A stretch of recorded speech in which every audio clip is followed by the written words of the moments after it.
이 시간 하나님께서 우리에게 주신 말씀은요, 사도행전 1장 1절에서요 11절까지의 말씀입니다. 사도행전 1장 1절에서요 11절까지의 말씀. 제가 가지고 있는 성경책으로는 신약성경 187쪽입니다.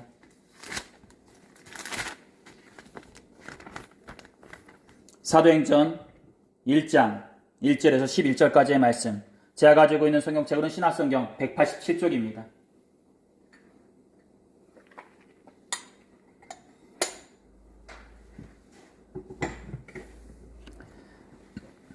다 찾으신 줄 믿고요. 제가 한 절 읽고 여러분 한 절 읽다가 마지막 11절은요. 다 같이 읽도록 하겠습니다. 사도행전 1장 1절에서 11절까지의 말씀입니다. 데오빌로여, 내가 먼저 쓴 글에는 무릇 예수께서 행하시며 가르치시기를 시작하심부터 그가 택하신 사도들에게 성령으로 명하시고 승천하신 날까지의 일을 기록하였노라. 그가 고난받으신 후에 또한 그들에게 확실한 많은 증거로 친히 살아계심을 나타내사 40일 동안 그들에게 보이시며 하나님 나라의 일을 말씀하시니라.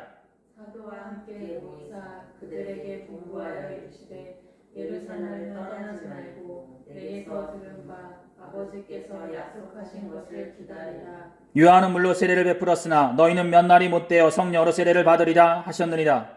그들이 모였을 때에 예수께 여쭈어 이르되 주께서 이스라엘 나라를 회복하심이 이때니까 하니 이르시되 때와 시기는 아버지께서 자기의 권한에 두셨으니 너희는 알 바 아니요. 오직 성령이 너희에게 임하시면 너희가 권능을 받고 예루살렘과 온 유대와 사마리아와 땅끝까지 이르러 내 증인이 되리라 하시니라. 이 말씀을 마치시고 그들이 보는데 올려져 가시니 구름이 그를 가리어 보이지 않게 하더라. 올라가실 때에 제자들이 자세히 하늘을 쳐다보고 있는데 흰옷 입은 두 사람이 그들 곁에 서서 다시 읽도록 하겠습니다. 시작. 이들의 갈릴리 사람들아, 어찌하여 서서 하늘을 쳐다보느냐. 너희 가운데서 하늘로 올라지신 이 예수는 하늘로 가심을 본 그대로 오시니라 하였느니라. 아멘. 오늘 여러분들과 성령을 받고 증인된 제가 되라 라는 제목으로 다 같이 하나님의 말씀 나누고 있습니다. 우리 말씀 나누기 전에 앞뒤 좌우로 마음과 정성을 모았어요. 예수님의 이름으로 축복의 인사 나누도록 하겠습니다. 예수님의 이름으로 사랑하고 축복합니다. 예수님의 이름으로 사랑하고 축복합니다. 말씀 나누겠습니다. 오늘 우리에게 주어진 사도행전은 누가복음과 한 권으로 쓰여진 책으로서요. 예수께서 부활 승천하신 후 성령님의 인도하심 가운데 교회가 어떻게 세워지고 또한 복음이 어떻게 전파되었는지를 말해주는 책이라 볼 수 있을 것입니다. 대부분의 학자들은요, 누가복음과 사도행전을 집필한 저자는 누가이며 이 두 권의 책이 처음에는 한 권으로 취급되어지다가 세월이 지나면서 성경으로 묶여지는 가운데 속에 누가복음은 복음서인 마태, 마가, 요한복음과 함께 묶여지게 되었고요. 사도행전은 교회의 역사를 기록한 책이기에 복음서와 서신서 사이에 놓여지게 되었다 얘기하곤 합니다. 즉 누가복음과 사도행전은 한 권의 책이지만 세월이 흐르면서 두 권의 책으로서 나누어지게 되었다는 것입니다. 그리고 그에 대한 증거로 오늘 우리에게 주어진 본문 1절의 말씀을 보게 되면요, 데오빌로 각하 제가 먼저 쓴 책에서 라고 기록되어지고 있는데요, 이는 데오빌로라는 사람에게 사도행전이 보내어졌다는 것이요, 누가복음 1장 3절의 내용처럼 존귀하신 데오빌로 각하 저도 이 모든 일을 처음부터 자세히 라는 것을 통하여 누가복음 또한 데오빌로라는 사람에게 보내어졌다는 것을 보게 된다 볼 수 있을 것입니다. 그리고 또한 앞에서 말씀드린 것처럼 사도행전 1장 1절에 제가 먼저 쓴 책에서 라는 내용에서 아시듯이 여기에서 책이란 바로 누가복음을 말해준다 라는 것입니다. 그리고 또한 누가복음과 사도행전에서의 데오빌로란 하나님을 사랑하는 이 또는 하나님의 친구라는 의미로서 모든 하나님의 자녀 혹은 하나님의 친구가 되기를 바라는 사람을 말해준다 볼 수 있을 것입니다. 그렇습니다. 대부분의 학자들은 데오빌로를 이방인 그리스도인 중에 하나로서 누가복음과 사도행전의 저작을 재정적으로 후원한 사람이었을 것이다 얘기하곤 합니다. 그리고 또한 누가의 제자였을 것이다 얘기하는 이도 있기도 합니다. 그렇습니다. 데오빌로는 유대교에서 시작되었음에도 유대인들이 완강하게 거부하는 기독교에서 자신이 무엇을 하고 있는지 고민하는 사람이라 볼 수 있고요. 누가는 예수 그리스도가 유대인들이 믿는 여호와 하나님의 구속 역사 한가운데 계신다는 사실과 유대인들이 예수님을 거부하는 것이 어디서부터 비롯되었는지를 설명함으로써 데오빌로의 고민을 해소해주는 사람이라 보시면 될 것입니다. 즉 데오빌로가 복음에 대해서 고민하는 현대의 우리들이라면 누가는 그 고민을 해소해주는 전도자라 보시면 될 것입니다. 그렇습니다. 이런 생각을 가지고 오늘 우리에게 주어진 본문의 말씀을 보시면 아시겠지만요, 본문 1절부터 사도행전은요, 사도행전을 보는 사람과 전편인 누가복음에 대해서 나온다 볼 수 있을 것입니다. 즉 본문 2절에서요, 그가 택하신 사도들에게 성령으로 명하시고 승천하신 날까지의 일을 기록한 내용이 바로 사도행전과 한 권으로 쓰여진 누가복음이라는 것입니다. 그리고 이어서 승천하시기 전까지의 40일간의 행적에 대해서 소개되어지고 있다 볼 수 있고요, 마지막 11절까지는 예수님의 승천에 대해서 소개되어지고 있다 볼 수 있을 것입니다. 그렇습니다. 예수님께서는 승천하시기 전까지 제자들과 40일간 함께 하시면서 당신의 살아계심을 확실하게 보여주셨고요, 그 기간 동안 어김없이 하나님 나라에 대해서 말씀해 주셨다는 것입니다. 즉 승천하시기 전까지 예수님께서는 제자들을 교육시키시고 그들에게 믿음을 심어주셨다는 것입니다. 본문 3절에서 40일이란 유대인들에게 있어서 완전한 수를 말해준다 볼 수 있을 것입니다. 즉 그 옛날 예수께서 공생애를 시작하시기 전 40일 동안 급식하신 후에 공생애를 시작했던 것처럼 오늘 본문에서 얘기하고 있는 40일이라는 시간 또한 제자들을 교육시키시고 이끌어 주셨다는 것입니다. 이렇듯 40일 동안 함께 하신 후에 예수께서 제자들을 불러놓고 이렇게 말씀하시기를 했습니다. 사도와 함께 모이사 그들에게 분부하여 이르시되 예루살렘을 떠나지 말고 내게서 들은 바 아버지께서 약속하신 것을 기다리다. 요한은 물로 세례를 베풀었으나 너희는 몇 날이 못되어 성령으로 세례를 받으리라 라고 말했죠. 즉 본문 4절부터 5절까지의 말씀은 제자들을 향한 지시의 말씀이라 보실 것입니다.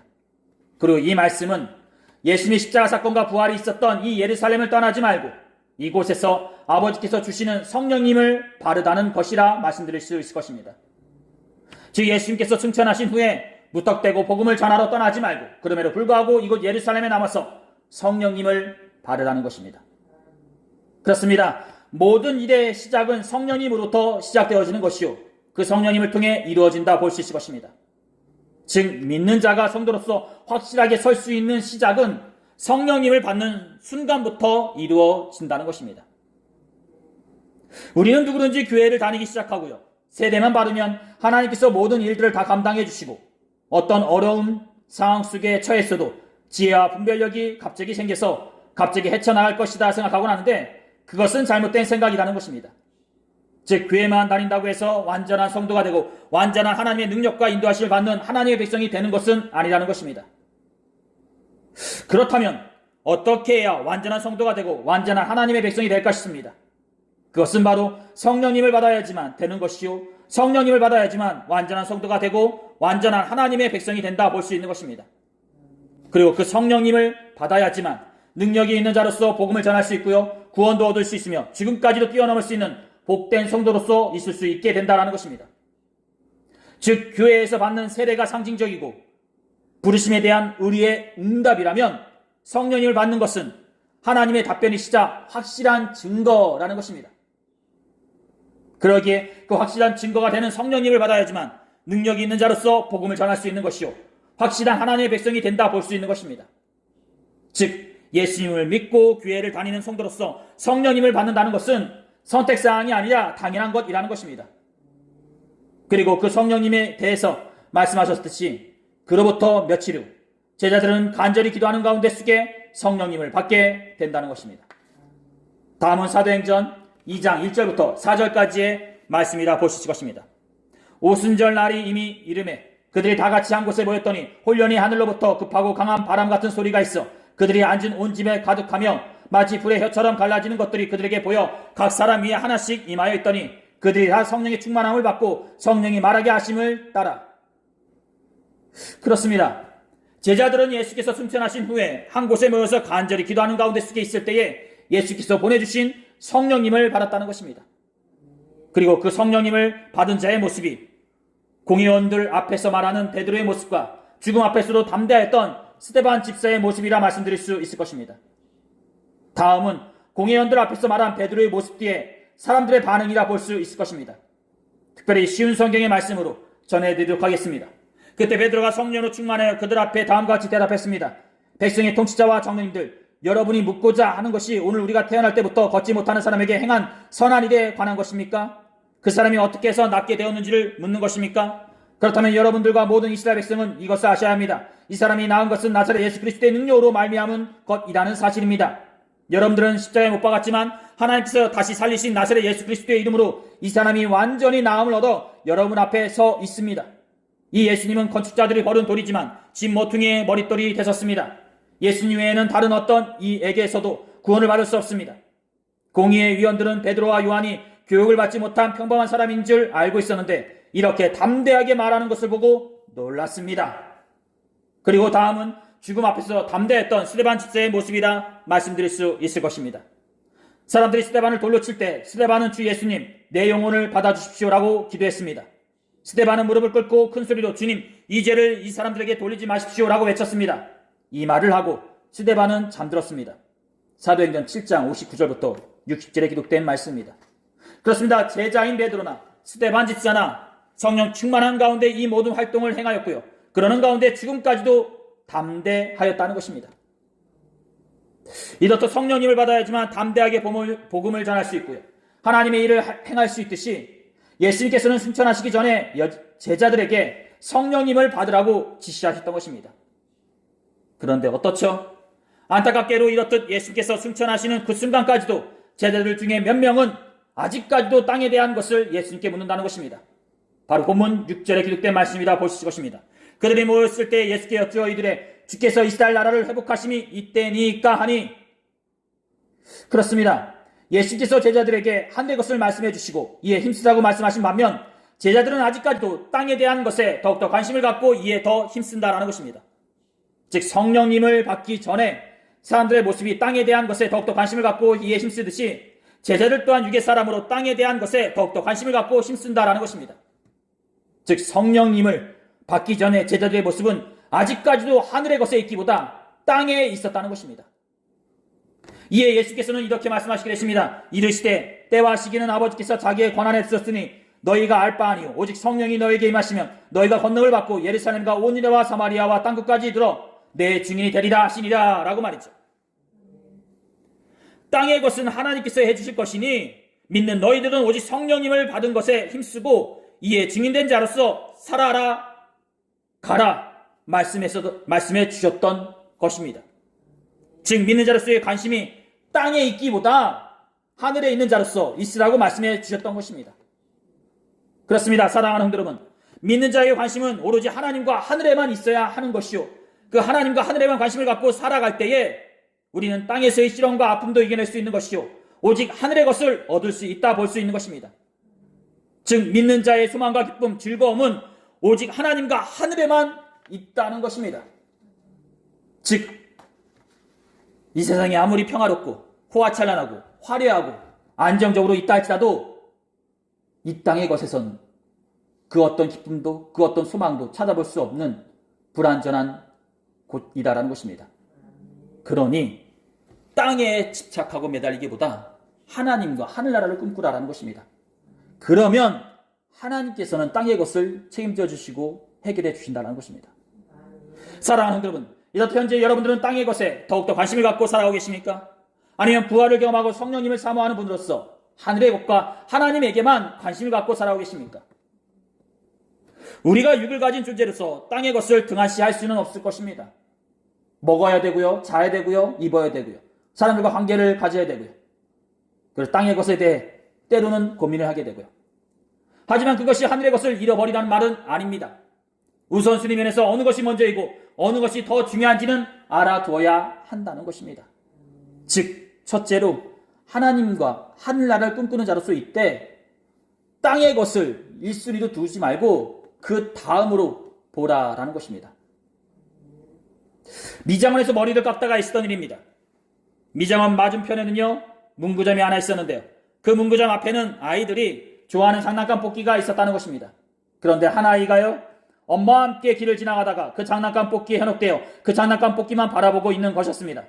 엄마는 그 아이에게 장난감 뽑기를 한두 번 해준 적이 있었는지 그저 무심하게 길을 가는 것이었습니다.